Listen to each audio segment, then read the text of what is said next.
বন্ধুরা, আমরা যাচ্ছি আর আমাদের সঙ্গে আরো কয়েকজন যুক্ত হয়েছে, তোমরা দেখতেই পাচ্ছ। গুড ইভিনিং, আশা করছি সবাই ভালো আছো, আমিও খুব ভালো আছি।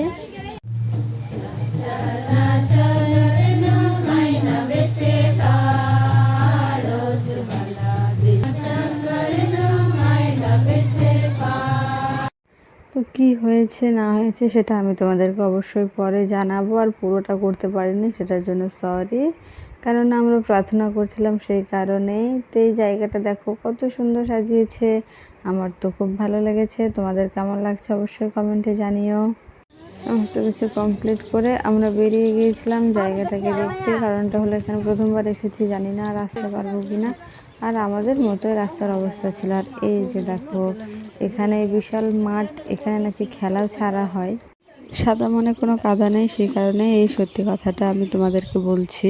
আমি এরকম অনেক ফুল গাছ চুরি করে এনেছি এবং সেগুলো তোমাদেরকে আমি পরে দেখাবো। তারপর আমরা খাওয়া দাওয়া করতে চলে এসেছিলাম। সিট না পাওয়ার কারণে বসে আছি, এবং আজকে আমাদের এখানে আসার কারণটা হলো তোমাদেরকে যে ঘরটা দেখালাম, মা মারিয়ামকে সেখানে স্থাপন করা হলো, সেই কারণে এখানে আজকে মিশা ছিল। তো তোমরা কে কে বুঝতে পেরেছিলে আগেই আমাকে অবশ্যই কমেন্টে জানিও। তো আমরা ফাইনালি সিট পেয়ে গেছি। পিসি আমাদের থেকে দূরে বসেছিল, এই যে আমি আর প্রিয়া এখানে এক সাইডে বসেছিলাম। তো প্রথমে পাতে পড়ে গিয়েছিল লেবু, পাঁপড় ভাজা এবং গরম গরম মিষ্টি কুমড়োর চপ, তার সঙ্গে ছিল গরম গরম ভাত। সত্যি কথা বলতে মিষ্টি কুমড়োর চপটা খুব টেস্টি হয়েছিল, আমার তো খুব ভালো লেগেছিল। তো আমি খাবার স্টার্ট করিনি, কারণটা হলো আমি ভেবেছিলাম একবারে ভিডিওটা করব পুরো থালাটা, তারপরে। আর সত্যি কথা বলতে এত প্রবলেম হচ্ছিল, এক হাতে ফোন ধরা, ব্যাগ, খাওয়া, কিন্তু করার কিছু নেই, করতেই হলো, কেননা আমার ভালো লাগে ভিডিও করতে, সেই কারণেই। তারপরে চলে এসেছিল ঘন্ট, এবং তারপর পড়ে গেল পাখির ডাল। আর সত্যি কথা বলতে এবারের ঘন্টটা আমার কাছে একটু ডিফারেন্ট আছে, সেটার কারণটাও তোমাদেরকে বলবো আমি পরে। তখন লেবুটাকে ভালো করে চটকে নিব, এবং এই সময়টা লেবু এখনো পাকেনি হিসেবে লেবুর খুব একটা রস ছিল না, যা বেরিয়েছে সেটাই অনেক, এই হচ্ছে ব্যাপার।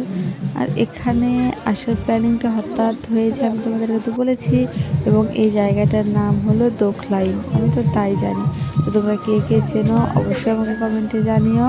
আর খিদে পেয়েছিল খুব, প্রিয়া তো স্টার্ট করে দিয়েছে, আর আমি দেখি টেস্ট করে কেমন হয়েছে, তোমাদেরকেও বলবো। সত্যি কথা বলতে খিদের পেটে এত টেস্টি খাওয়া দাওয়া সত্যি খুবই সুন্দর হয়েছিল খেতে। আর ফোনটার এত প্রবলেম হচ্ছিল আর কি বলবো। তারপর এই দেখো, এই জন্যই বললাম এবারের ঘন্টটা ডিফারেন্ট, কারণ এত বড় মিষ্টি লাউ আমি প্রথমবার পেয়েছি পাতে, এর আগে কখনো পাইনি। খেয়েছি বাট এর আগে এত বড় কখনো পাইনি। তারপর চলে এসেছিল পোলট্রির মাংস, বাট আমি তো সেটা খাই না, সেই কারণে আমি খেয়ে নিলাম। মাছ খাই না বলাটা ভুল হবে, খাই না আর কি। তারপর পাতা পড়ে গেল দই মিষ্টি। আমাদের খাওয়া দাওয়া কমপ্লিট হয়ে গেছে, বাট জানি না কখন যে বাড়ি যাব।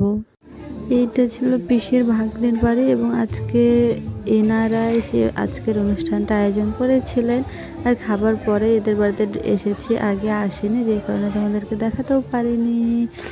তো অনেক লোকজন ছিল, গল্প করছিল, আমরা তো চিনি না, সেই কারণে আমি একটু ঘুরে দেখছিলাম বাড়ি ঘরগুলো, জানি না আর আসতে পারবো কি না। আর এই দেখো হলুদ কালারের ফুলের গাছটাও নিয়ে যাব ভাবছি। সত্যি কথা বলতে আমার ফুল গাছ লাগাতে খুবই ভালো লাগে, আমার বাড়ির ফুল গাছগুলো তোমাদেরকে দেখাবো।